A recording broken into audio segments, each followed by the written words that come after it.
One of the takeaways from yesterday's All Out, if you will, and I'm just adjusting the camera here for a second.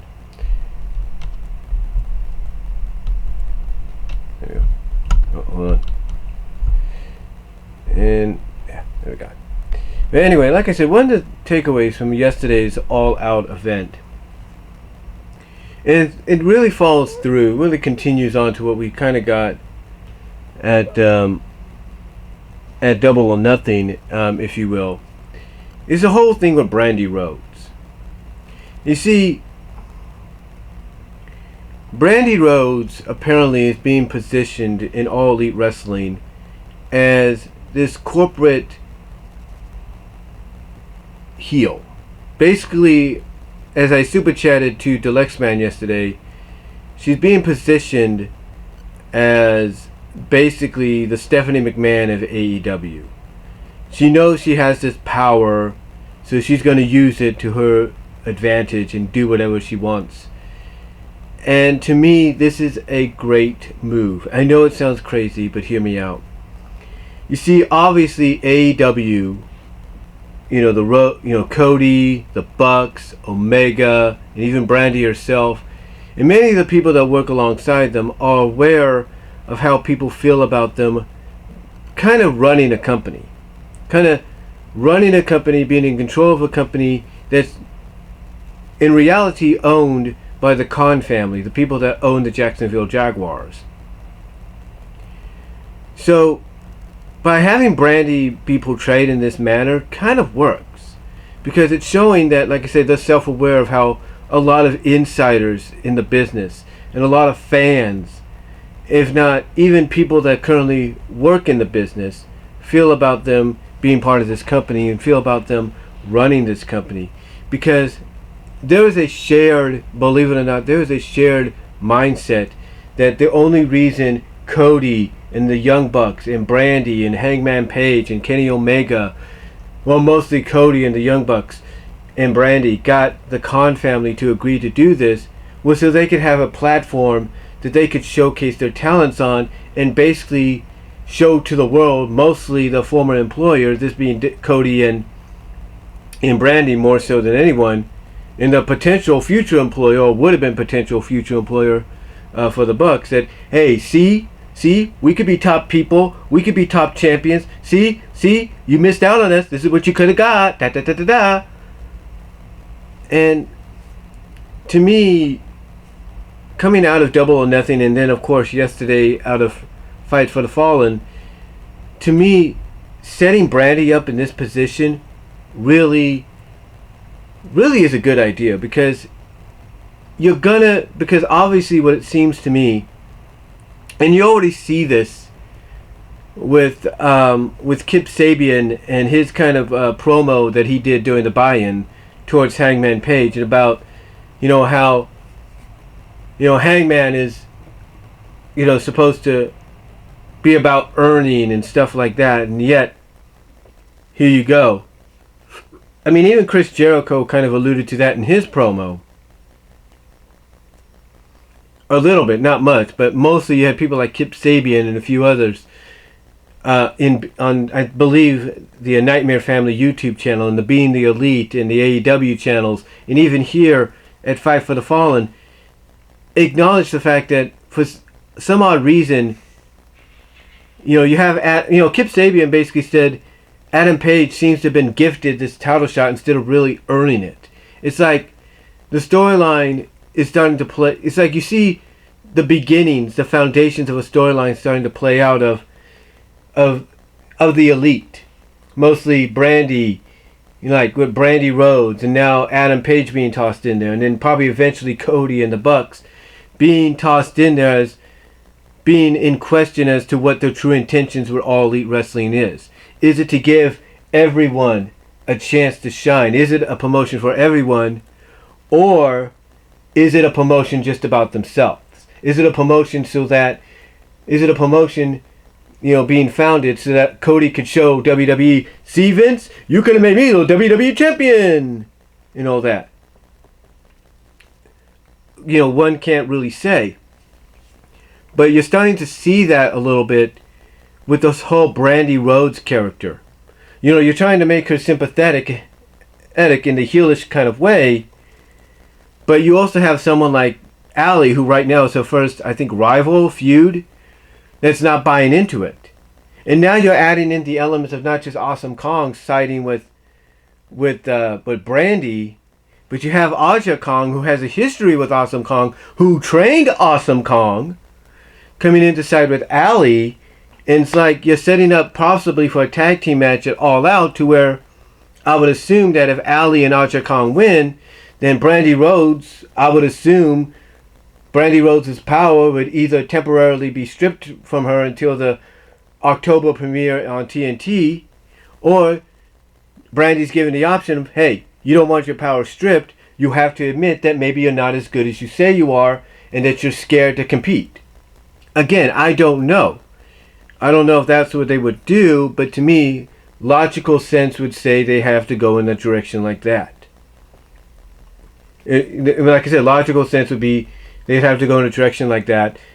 And, like I said, positioning Brandi Rhodes as, I believe, the foundation, the catalyst of kind of starting to build a storyline of self-doubt. Or not self-doubt, but doubt among everybody on the roster towards not just Brandi, but towards the likes of Cody and the Young Bucks and anybody else associated with them, in running this company, of whether or not they're in it for everybody else or they're just in it for themselves, is a great storyline to really draw people in. And to me, as crazy as it sounds, choosing Allie, aka Cherry Bomb, and Brandi Rhodes to kind of be the foundation of that storyline, to where everybody's starting to really distrust, Brandi and Cody and the Bucks and doubt their true intentions with All Elite Wrestling, I think is a great move.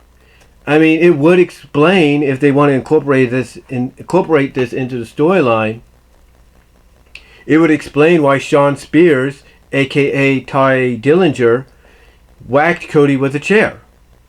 It would explain that. It would explain, maybe, if it's revealed that MJF's in on it, that MJF, Maxwell J. Friedman, sees through Cody's true intentions along with Shawn Spears and maybe several others. Again, I can't really say. Or be legit to that. Or not legit, but I can't really back that up. But to me, being a wrestling fan as long as I have, it seems like, it looks like they're building some kind of storyline to where, even before we get to TNT in October with Wednesday Night Dynamite, I'm assuming that's the name of the show, that now you have this roster that's been signed having a lot of doubts about the people that they've signed with, or the people who have brought them in. Whether or not they want to be here because of perhaps the Elite is only using this company and using those that they signed on to put themselves over and basically send a message to, let's say, WWE on behalf of Cody, saying, hey, see, I could be a main event guy, I could be a champion, you just had to make me, this is what you left, you're missing out on. Again, I can't really say that's what they're doing, but if that is if they are slowly starting that, kind of like starting a slow burn with the storyline, giving it a slow start, kind of like just carefully piecing it together, like what direction they want to go next with it. I believe Brandi and Allie's rivalry, and then you add in Aja Kong and Awesome Kong, to that, and then probably later on, as time goes on, you incorporate the likes of Shawn Spears, Cody Rhodes, you bring in like the Lucha Brothers and the Young Bucks, Chris Jericho, Adam Page. You slowly start to add those elements into potentially what could be a storyline of doubt and maybe mistrust or distrust towards the Elite, and their true intentions with the company, going as far as to maybe it reaches the ears of the Khan family, and maybe you slowly incorporate them. I think if they slowly build towards that, especially as you head towards All Out, and even afterwards, after All Out, you build towards your Wednesday night premiere on TNT in October. I think the payoff on the premiere, because that's what I think a payoff should really be, to really get people invested in watching your program, would be worth it.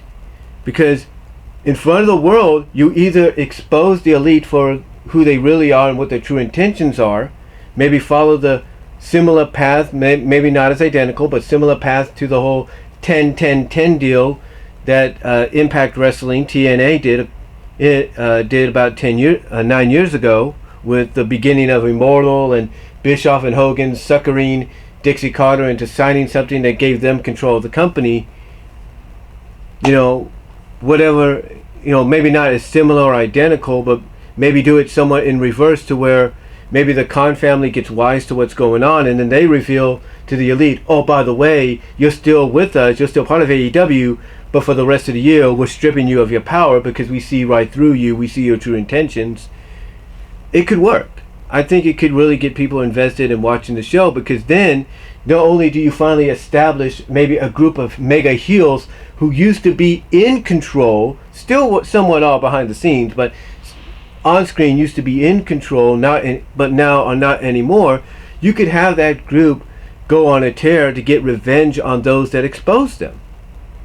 And to me, as crazy as it sounds, if they're starting to slowly do that with this whole Brandi Rhodes and Allie rivalry or feud, and then, like I said, you add in Awesome Kong and Aja Kong, and then slowly add in other elements, as you get to all out, and then afterwards build towards Wednesday Night Dynamite.